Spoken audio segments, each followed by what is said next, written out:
Bismillahirrahmanirrahim. Assalamualaikum warahmatullahi wabarakatuh. Halo semuanya.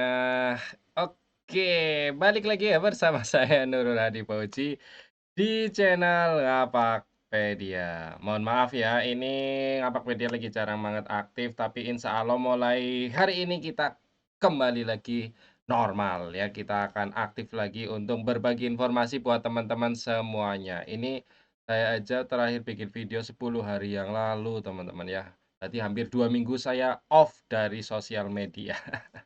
Oke, jadi besok adalah hari Senin, jadi pelaksanaan TKA utama untuk SD ya, untuk SD mulai besok itu sudah pelaksanaan TKA utama. Jadi kali ini saya akan menjelaskan sedikit gambaran proses TKA utama SD ya, yang, eee, teman-teman proktor perlu ketahui termasuk proses Zoom, kemudian termasuk administrasinya, termasuk proses TKA-nya dan lain sebagainya. Dan tentunya ada catatan-catatan penting seputar TKA utama, teman-teman. Jadi mari kita bahas saja melalui presentasi yang sudah saya buat serangkum, sesingkat mungkin ya, teman-teman ya.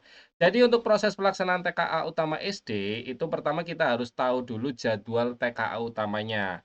Gelombang satu berarti hari Senin Selasa tanggal 20 sampai 21 April, ini untuk sesinya sama sesi satu 2 3 4 itu jam 7 sampai 8.45, 9.15 sampai 11, 11.30 sampai 13.15 dan 13.45 sampai 15.30. Ini untuk WIP, ini WIT, dan ini WIT. Dan teman-teman bisa lihat di sini ada numerasi survei karakter. Kemudian di hari kedua, ini hari kedua ya. Jadi ini kan gelombang 1, 20 dan 21. Berarti 20 itu hari ke-1, 21 hari ke-2. Nah, gelombang kedua nih, gelombang kedua kan 22 dan 23. Berarti tanggal 22 itu lihatnya hari ke-1, tanggal 23 lihatnya hari ke-2. Begitu seterusnya sampai gelombang keempat. Dan di hari kedua adalah literasi dan survei lingkungan belajar. Artinya apa? Artinya TKA ini adalah sekaligus ANBK SD, teman-teman. Nanti saya jelaskan ya. Jadi ini untuk jadwal pelaksanaan TKA utamanya. Jangan sampai kelewat ya, karena tidak bisa geser-geser ya. Beda dengan gladi bersih. Kita lanjut untuk administrasi TKA-nya dulu. Jadi yang perlu teman-teman siapkan administrasi TKA adalah kartu peserta ya. Di sini kartu peserta itu yang ini teman-teman, di daftar peserta dan ini ada kartu peserta. Tapi sayangnya saya lagi buka web TKA nggak tahu kenapa loadingnya lama banget. Entah itu internet saya atau memang webnya lagi lambat ya. Jadi di sini kartu peserta itu disiapkan ya. Itu untuk dipakai peserta dan ditempel di meja yang bertuliskan panitia. Jadi panitia dan peserta. Panitia untuk kalau saya tempel di meja, yang peserta untuk ID card peserta. Kemudian kartu login. Nah, beda ya, beda dengan kartu peserta. Kalau kartu login ada di menu kartu login juga ya di sini. Di administrasi tes ya. Di administrasi tes ini saya nggak bisa ngeklik-ngeklik sama sekali, nggak tahu kenapa teman-teman ya. Jadi itu kartu login yang digunakan untuk siswa mengerjakan TKA. Di situ ada username-nya dan di situ ada password-nya. Itu kartu login. Yang ketiga adalah daftar hadir pengawas. Itu harus dibuat teman-teman sendiri ya. Entah formatnya bebas, nama pengawas, asal sekolah, gitu aja. Pengawas sesi keberapa, tanggal berapa, dan tanda tangan gitu. Ya dibuat sedemikian rupa lah ya teman-teman. Kemudian yang keempat adalah berita acara TKA, itu dari web TKA-nya persis, itu dicetak rangkap 3, kemudian daftar hadir TKA juga dibuat rangkap 3, ini juga dari web TKA-nya nih, yang rangkap 3 semuanya dari web TKA. Kemudian pos TKA juga teman-teman harus siapkan, ya itu dibuat sendiri. Dan Ngapakpedia kemarin sempat share contoh pos TKA ya, barangkali teman-teman butuh ada di ada di saluran WA Ngapakpedia, ya. Itu administrasi TKA-nya. Kemudian untuk proses pelaksanaan TKA utama untuk siswa, seperti apa sih prosesnya? Ya, tidak jauh beda dengan simulasi dan gladi ya, teman-teman ya. Jadi proses pelaksanaan TKA utama di aplikasi Proktor itu sama persis dengan saat gladi bersih. ya. Jadi nanti kita masuk ke status tes, kemudian kita aktifkan kelompok tes atau sesi keberapa gitu ya. Kemudian aktifkan peserta yang mau mengerjakan, kemudian silakan tunggu rilis token sesuai waktu sesinya. Karena tidak bisa maju maupun mundur biasanya. Nggak bisa maju intinya ya, jadi sesuai jadwalnya. Kalau mundur ya bisa aja, karena biasanya keterlambatan dari server.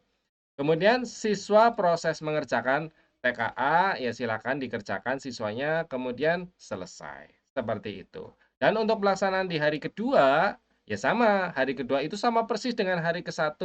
Hanya beda kode tes dan soal tesnya saja. Untuk prosedur dan pesertanya ya sama. Gitu teman-teman ya. Dengan hari pertama. Itu pelaksanaan di hari kedua. Kita masuk ke pembahasan lain yaitu berkaitan dengan kegiatan Zoom pengawas karena ini tidak ada simulasinya ya. Jadi mungkin teman-teman agak bingung ya. Yang pertama itu adalah peralatan Zoom itu disediakan sekolah tujuan. Jadi setiap sekolah itu harus menyiapkan peralatan Zoom untuk pengawas yang datang ke sekolah itu. Ya laptop atau HP gitu ya, terserah disediakan. Intinya pengawas tinggal datang login ke Zoom gitu, teman-teman ya. Tidak membawa alat sendiri kecuali sudah koordinasi dengan pengawasnya, "Pak, Bapak bawa laptop sendiri ya untuk Zoom." Nah, mungkin tapi sebaiknya sekolah menyediakan peralatan sendiri ya. Kemudian yang kedua, Zoom sesuai jadwal di kartu login pengawas. Nah, ini sayangnya saya susah banget ya buka ini ya. Nah ini ya di manajemen pengawas dan di kartu pengawas itu susah banget tuh. Loading lama teman-teman ya. Jadi saya juga nggak bisa nunjukkan. Intinya kartu pengawas itu nanti login ke web TKA. Nah, di web TKA itu nanti akan muncul jadwal Zoom gitu, teman-teman ya. Jadi nanti pengawasnya Zoom menggunakan link yang ada di web TKA itu. Jadi Zoom hanya menggunakan link resmi dari web TKA menggunakan user pengawas. Karena setiap pengawas bisa saja berbeda-beda link Zoom-nya karena tidak sesuai.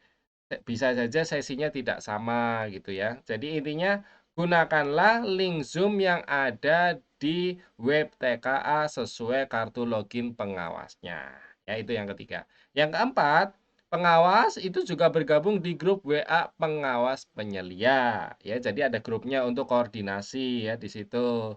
Kemudian untuk informasi penting karena belajar dari kegiatan waktu SMP kemarin, itu pengawas itu dilarang live sosial media dan atau kegiatan apapun selama mengawasi TKA yang berdampak bocornya kegiatan TKA utama SD.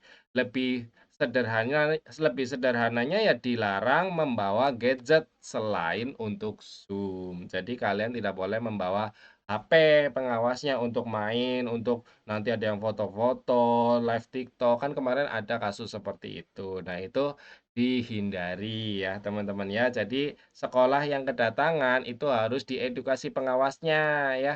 Nanti jangan bawa HP ke dalam ruangan gitu. Fokus aja duduk ngawasin gitu ya. Kemudian beberapa pengawas penyelia itu mengizinkan satu ruangan menggunakan Zoom 2 perangkat agar semua peserta terekam.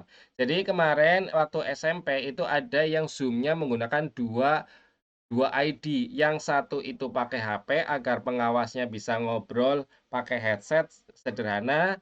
Yang satunya pakai HP juga tapi dipasang di pojokan untuk merekam seluruh kegiatan TKA. Jadi 2 Zoom-nya ya, ada yang diizinkan seperti itu. Jadi itu lebih mudah ya, sehingga Zoom-nya itu lebih enak, yang pengawas bisa ngobrol pakai HP, pakai headset, dan yang dipasang di pojokan atas itu HP-nya, itu untuk Zoom melihat kegiatan di dalam ruangan. Jadi nanti lebih mudah gitu ya, ruangannya kerekam semua, pengawasnya juga bisa ngobrol dengan mudah gitu teman-teman ya, tapi itu silakan koordinasi dengan pengawas penyelia apakah diizinkan atau tidak. Waktu SMK juga diizinkan teman-teman, nggak tahu nih untuk SD, tergantung pengawas penyelia masing-masing.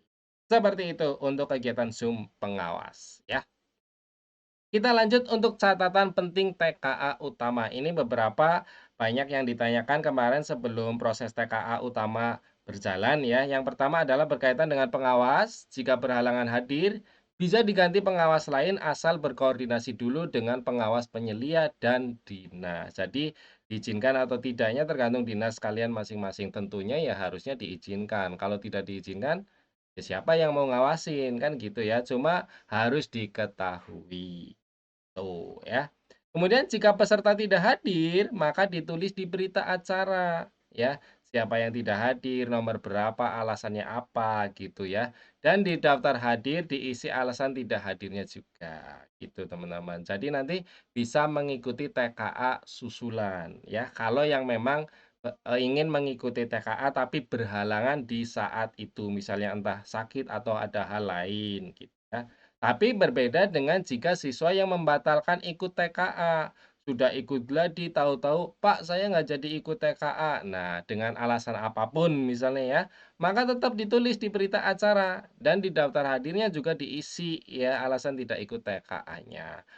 Kalau yang ini boleh tidak ikut TKA susulan karena kan memang mengundurkan diri gitu ya. Jadi nanti ya ditulis aja mengundurkan diri gitu, teman-teman. Oke.